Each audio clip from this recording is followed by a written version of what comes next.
The Atlanta Braves offense comes up clutch in a comeback win over the Mets. Let's throw it again on this episode of Locked On Braves. You are Locked On Braves, your daily Atlanta Braves podcast. Part of the Locked On Podcast Network, your team every day.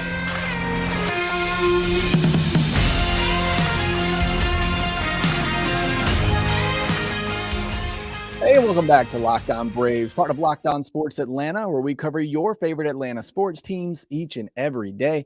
I am your host, Jake Mastriani, and you can follow me on Twitter at ShortstopBall. Also, make sure you check out my written work over at BravesToday.com. Make sure you follow the podcast on Twitter at LockedOn_Braves. Send in any questions, comments, or feedback that you have for the podcast. Always enjoy hearing from you. If you're new on YouTube, hit that subscribe button. If you're watching there, do me a favor, hit that thumbs up button to help support the show. You guys have given me a ton of support lately. Yesterday's episode absolutely went off. A lot of great comments and great discussion, much better discussion than what I had on Twitter. So I really appreciate you for that. And thanks so much for making Locked On Braves your first listen of each and every day. Big shout out to some of my everydayers from last episode, Nathan Duffy, Craig Rogers, and Joey S. If you were an everydayer, let me know down in the comments section below on YouTube, or let me know on Twitter.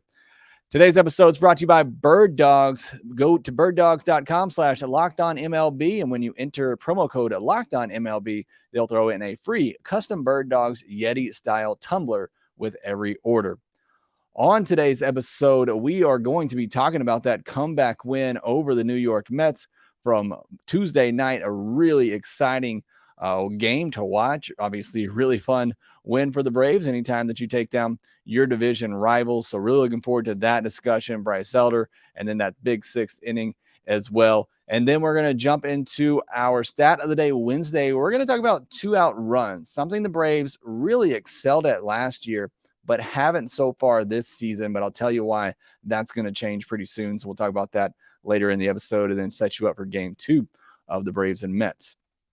But let's start talking about Tuesday night's game. Big win for the Atlanta Braves. I want to start out on the mound with Bryce Elder because a lot of people may look at the line for Bryce Elder, see that he gave up 4 runs over 6 innings and think it was just an okay start. But if you watch the game, I got to think your takeaway is similar to mine, that this was one of the more dominant outings I think we've seen from Bryce Elder all season long. He had a season high 8 strikeouts for a lineup that's pretty difficult to strike out, a 30% whiff rate against a team that doesn't swing and miss a lot. I think it was, again, I thought he looked really good. We'll talk about the 2 mistakes that he made, but I thought he was great in this one. Something that was interesting in this game, he had 6 flyouts to just 2 groundouts for somebody who's a 57% ground ball pitcher. I don't know if that was a strategy deployed by the Mets, that they knew that going in and were looking to try to get under some of his pitches and get some lift. I don't know if that was just an approach by them or something that Bryce Elder was doing differently, but I found that very curious that the balls the Mets did put in play, more of them were flyouts than ground ball outs, which is very curious, again, for somebody like Bryce Elder, who is a ground ball pitcher. And again, he really just made 2 mistakes in this game, and he made it to 2 of their most dangerous hitters. I know Francisco Lindor and really Pete Alonso don't have the highest averages in the world, but I think in this day and age, we know average isn't everything, but they are leading their team in home runs, and you cannot hang sliders right over the middle of the plate to those 2 guys, and he did, and they made him pay with a couple of 2-run homers. But outside of those 2 pitches, and obviously you want to get some of those walks back. You don't like the walks, but the Mets are going to take their fair share of walks. You just can't follow it up with hanging sliders that lead to 2-run homers. So other than that, I thought this was another really good outing from Bryce Elder. And I mentioned those 2 bad sliders that he threw to Lindor and to Pete Alonso. But again, this slider is becoming not just a dominant pitch for Bryce Elder, it's becoming one of the more dominant pitches in all of baseball right now. It has a negative 12 run value, according to Baseball Savant, and that's really good. Being in the negative for runs scored is very good. It's just a great pitch for him. And even on this night, he threw 35 sliders. They swung at 19 of them. They whiffed at 10 of them, and they took 7 of them for strikes. That's almost a 50% called strike and whiff rate on a pitch that he threw 35 times. That is really, really good. So that is a dominant pitch for him. That slider, unfortunately, made a couple mistakes with it. And when you do that, even with a pitch as good as it is, and it doesn't slide like it's supposed to, then you can make mistakes and you can see the ball go out of the ballpark as it did. And that's part of the Mets strategy as well, with all the pitches they make you throw. And he was racking up a lot of pitches early. It's really incredible that he was able to get through 6 innings. But they do that because they're waiting on you to make a mistake, and then they're going to make you pay for it. And that's exactly what happened there in that inning. They forced Bryce Elder to throw a lot of pitches. He hung a couple of sliders, and again, they made him pay. But outside of that, I was highly encouraged by what I saw from Bryce Elder. Moving to the offensive side of things, come back to bullpen in a minute because I want to talk about AJ Minter. But let's move over to the offense, because this to me was what we saw, a continuation of what we saw in Arizona, and hopefully what we see, for a long stretch here, hopefully throughout the rest of the season. But this to me is more of that Braves offense we're used to seeing. Yes, they struggled early with runners in scoring position. They had chances early and they blew them. But as I've been saying, especially you've been listening to the postcast with me and Grant McCauley, is when this offense is going, they're coming at you every single inning. And yes, they're going to miss some opportunities here and there. They're going to struggle with runners in scoring position. They're going to hit in the double plays. They're going to strike out. But you give them enough chances over 9 innings, and eventually somebody's going to run into one, or they're going to string some hits together, or the defense, other team's going to make an error.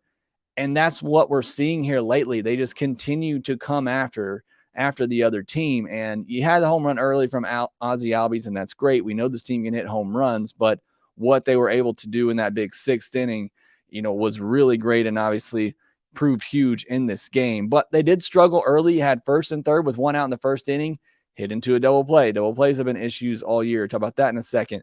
2 on, 2 outs for Murphy in the 3rd, and he flew out on the 1st pitch. Talk about that more here in just a minute as well. Then he had a leadoff walk in the 5th, and then Acuna grounded into a double play. They did end up going 4 for 10 with runners in scoring position. So again, it got much better, but it just goes to what I'm talking about with this offense.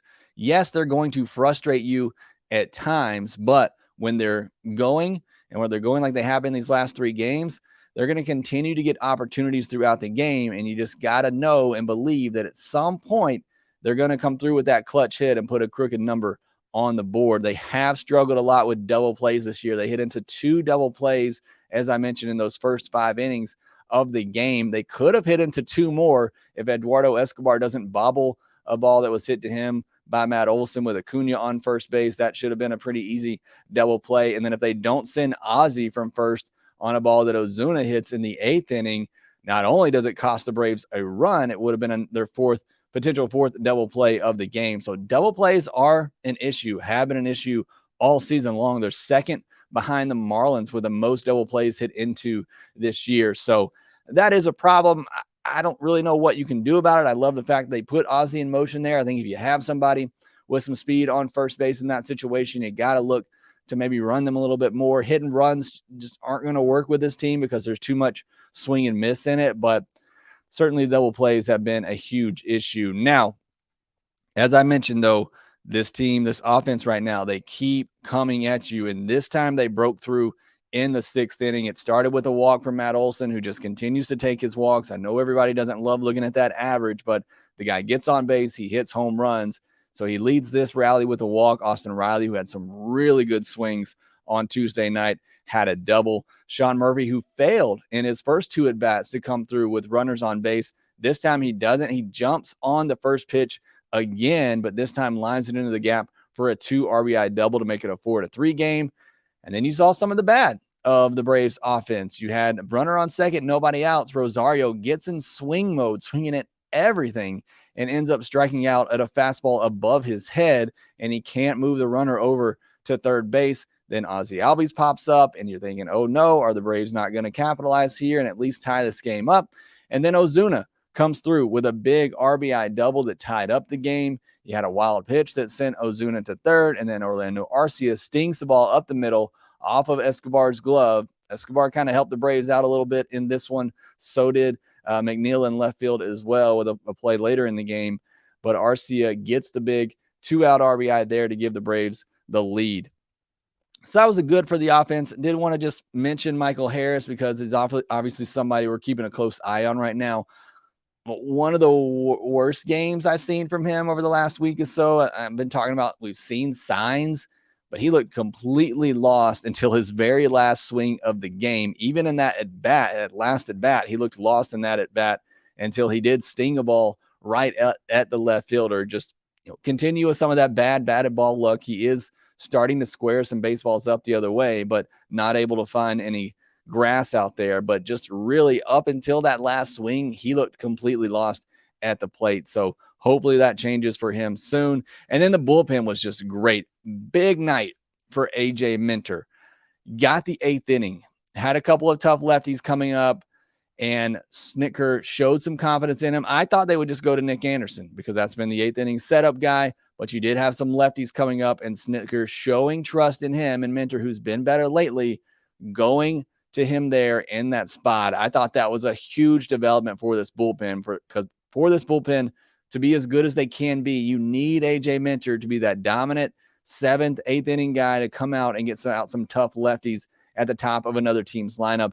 And he did. He threw a perfectly placed cutter to Tommy Pham to get a strikeout. He did get away with a couple of cutters. One he threw right down the middle to Lindor, who took it for some reason. And then he threw another one to McNeil down the middle, and he just fouled it off. So still got to be very careful with that cutter.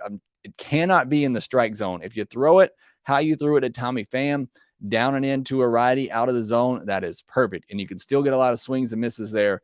But if it's in the zone, it's getting crushed right now. So still need to continue to see him work on that. But that fastball still plays up and is really good. Iglesias with a stress-free 9th, and then Jesse Chavez. What can you say about the King at this point? He just gets it done in that 7th inning. A couple of other notes from this game. Hour and 40-minute rain delay for no rain. Really hate to see that. Hate it for the fans that were there because it was a pretty much sold-out crowd on a Tuesday night. And then Pete Alonso yelling at Bryce Elder. You listened in the cold open I had on YouTube. Throw it again, please. Throw it again. Why in the world you would be yelling at Bryce Elder, who seems like one of the most genuine, nice people in the world? Even in the post game when he's asked about it, his response was, kind and as it can be. I don't know. Pete Alonso's an interesting character. I think we all kind of know that at this point. Look, he hits the baseball really hard. He hit a big 2-run homer in this game, and he very nearly hit 2 other home runs. So the guy can hit the ball really hard. He's a dangerous hitter. He's just an interesting character. But now the Braves have a new tagline for the rest of the season: throw it again. And it just made this comeback win feel even better after hearing him yell at one of the nicest people on the field, and Bryce Elder.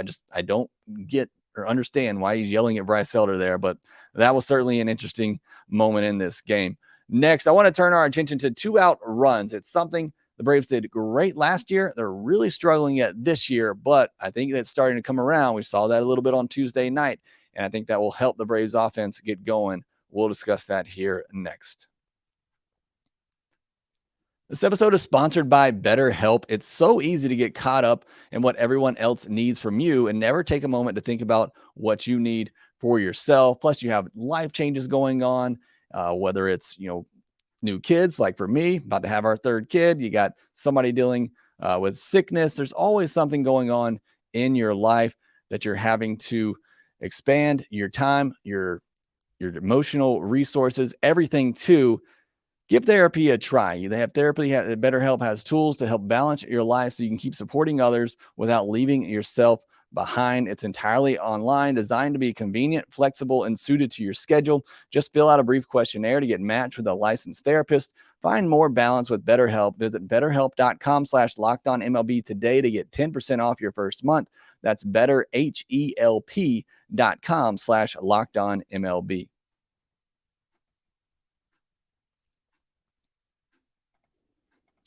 The Braves play the Mets again on Wednesday night at 7:20 p.m. Eastern. We'll see if the Braves can throw it again. Catch every pitch of the Braves' hometown broadcast with SiriusXM on the SXM app. Search Braves. This is our Wednesday Stat of the Day segment, and today we're going to focus on 2-out RBI. And right now, that number is 84 for the Atlanta Braves, which ranks 26th in all of baseball. They have 84 two-out RBIs, something they've really struggled with this season, and something we talked about runners in scoring position a couple of weeks ago as well on this segment.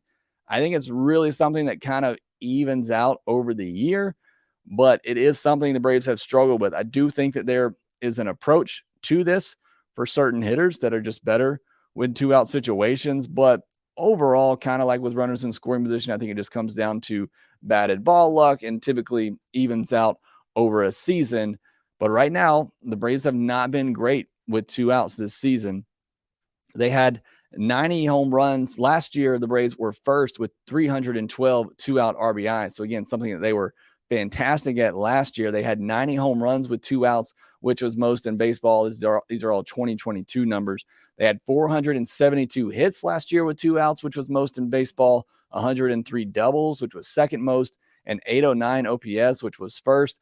The next closest last year was St. Louis at 764. That's how good the Braves were in two-out situations last year. The Dodgers lead all of baseball this year with a 793 OPS with two outs. The Braves have a 635 OPS this year with two outs. That's 26th in baseball. Last year, they had a 261 average, which was third. Overall, this year, 211, which is 27th. And last year, they had a 34.2% hard hit rate, which was second in baseball. They're second in baseball again this year with a higher hard hit rate at 36.2 with two outs, which is why I still believe it's going to even out over time. I know nobody wants to hear about the bad luck that the Braves have had with balls in play, but again, and I've even had some people tell me they don't want to hear about exit velocities anymore. I'm sorry. That's the game we live in today. The harder you hit the ball, the more chances, more opportunities you're going to have to get hits. Just hasn't been the case so far this year for the Braves in a lot of situations. 509 strikeouts last year was third most in baseball. This year, they only have 107 strikeouts with two outs. That's 12th most in baseball. So strikeouts isn't really the issue. We know the Braves are going to strike out a lot. That's just the nature of the way they play the game. But that really hasn't been the reason why they haven't come through in two-out situations or even with runners in scoring position. You look at the stats with players with two outs. As you might imagine, Eddie Rosario leads the team with 12 two-out RBI this season. He comes up clutch. What's interesting there is that he's 11th on the team in batting average with two outs this year. So when he does get it done with two outs, it's usually in a big spot. It's really close at the top, though. Ozzie and Murphy each have 11 RBIs with two outs. Olsen and Acuna each have 10. Riley only has 8. And this is something to point out where you'll see with Riley as we go through some of these numbers. I mentioned Eddie Rosario, 10th on the team. Sorry, 10th, not 11th, with a 169 average with two outs, but yet leads the team with 12 RBIs. That grand slam on Sunday certainly helped there. Vaughn Grissom hit 300 with two outs in his 14 games, 32 plate appearances this year. Ozzie is at 273 and Ronald at 263, but everyone else on the team is hitting 227 or lower with two outs this year. Looking at last year, a lot of people aren't going to like to hear this who are still upset the Braves didn't sign Dansby Swanson, but you know how clutch he was for the Braves. He led the team with two-out RBI last year with 45. Riley was second with 39. Olsen third with 36. Ozuna was actually fourth with 29. So as bad as the years Ozuna had last season, still came through with two outs, and he did it on Tuesday as well. Michael Harris led all regulars last year with a 324 average with two outs. We need that Michael Harris to come back. Swanson was second at 310, Contreras third at 297, and Grissom fourth at 286. 3 of those guys are no longer on the roster. 2 of them are no longer in the organization. So those were 4 guys last year, and Michael Harris, who's struggling mightily this year, Dansby, who's no longer on the team, William Contreras, who's no longer on the team, and Grissom, who is not on the big league roster right now, were 4 of your best hitters in two-out situations last year. So you can see maybe why the Braves have lost a little bit of that this season. Riley's hitting just 246, Olsen hitting 242, Albie's hitting 235, Rosario 239 last year. Sorry, those were last year's numbers. Riley 246, Olsen 242, Albie's 235, and Rosario 239. Ozuna and Arcia both came up with some big two-out RBIs on Tuesday, like I said, that tied the game and took the lead. You need more of that. And again, the Braves continue to make hard contact. I think it'll even out over the season. What's really crazy is that the Braves have been killed by 2-out RBIs over the last week. Now, on the season, the Braves pitching has actually given up the fewest runs with 2 outs, but in the last week, they've given up the second most runs with 2 outs. 12 of the last 14 runs the Braves have allowed have come with 2 outs. So that's highly frustrating. All 4 of the Mets runs on Tuesday came with 2 outs. All 5 of the runs on Sunday's games that the Diamondbacks scored came with 2 outs, and all 3 runs in last Friday's game against the Diamondbacks came with 2 outs. So I don't know if that's a trend. Hopefully not. Again, just like how things will even out on the hitting side, it'll probably even out a little bit on the pitching side as well. But just interesting that the Braves pitching staff has given up a lot of 2-out runs here lately. So trouble putting guys away. But I do think for the offensive side of things, which is what we're primarily focused on, I do think that will turn things around here. You'll start seeing the Braves coming up with some more of those clutch hits like we saw on Tuesday night. All right, next, there were some more roster moves happening for the Atlanta Braves on Tuesday, including a pitcher that they acquired from the Tampa Bay Rays. We'll talk about that next.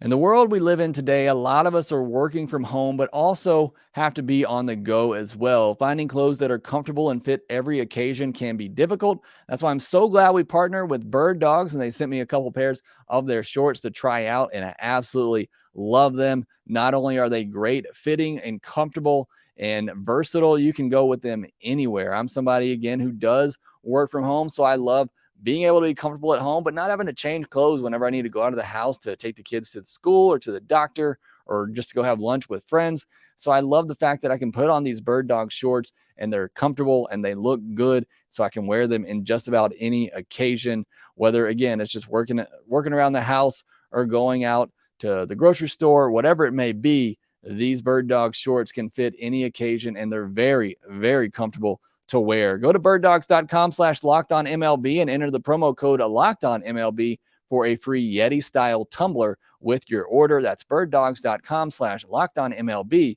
for a free Yeti style tumbler. You won't want to take your Bird Dogs off. We promise you. I can promise you, because I hardly take mine off these days as well.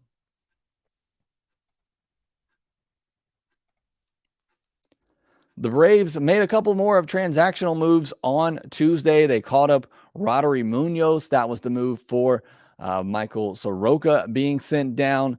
They also outrighted Lucas Litke to AAA, so he does clear waivers, and the Braves are able to retain him. I know he hasn't been great, but you still get that left-handed depth and somebody who's had success at the big league level. Michael Tonkin begins a rehab assignment. I would imagine he's probably going to replace Munoz, maybe as early as this weekend on the roster, but good to see him coming back.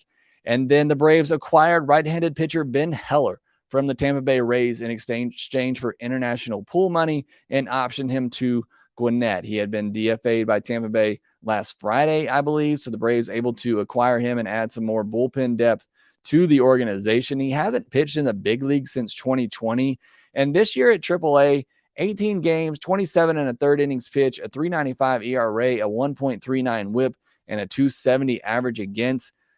Doesn't look great. 34 strikeouts in those 27 innings, only 8 walks. So that does look great.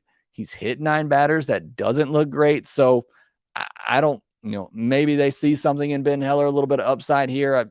It's not a huge deal. I'm not going to overreact about this, but now that we're back in the international game, I really hate to give up any kind of international pool money for somebody that may not be a factor here. But either way, the Braves, that they possibly need some help in the bullpen, so they're trying to get some guys to acquire that they think maybe have the potential to help out there. Nick Solak was DFA'd to make room. I kind of liked Nick Solak, but they got Luke Williams earlier in the week as well, who's kind of the same type of player, can play everywhere.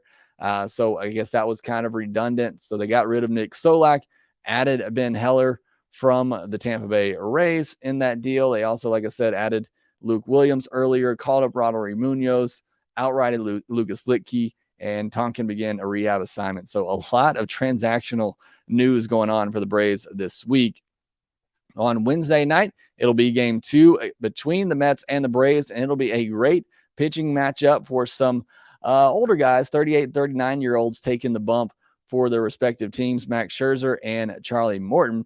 Scherzer, maybe somewhat of a shaky start to the season, but he's been locked in over his last 4 starts, 25 and a third innings, 16 hits, 4 walks, just 3 earned runs, and 28 strikeouts. So he's looking more like that vintage Max Scherzer. Rays scored 4 runs against him in each of the last 2 times they faced him last season. So hopefully that continues. They're very familiar with him. That's also very familiar with Charlie Morton as well. I thought the last outing from Morton was one of his best of the season. Gave up a couple of soft singles in that first inning and then made a mistake to Lourdes Gurriel, who was on an absolute heater at the time, may still be, but led to a couple runs there. But after that, he really locked it in, only allowed 1 run the rest of the way and managed to get through 7 innings. So for him, the key is, as always, avoid the walks and the long balls, as you saw with Bryce Elder on Tuesday night. You cannot walk somebody and then leave a hanging curveball, or in Elder's instance, a slider over the plate to get crushed by either Lindor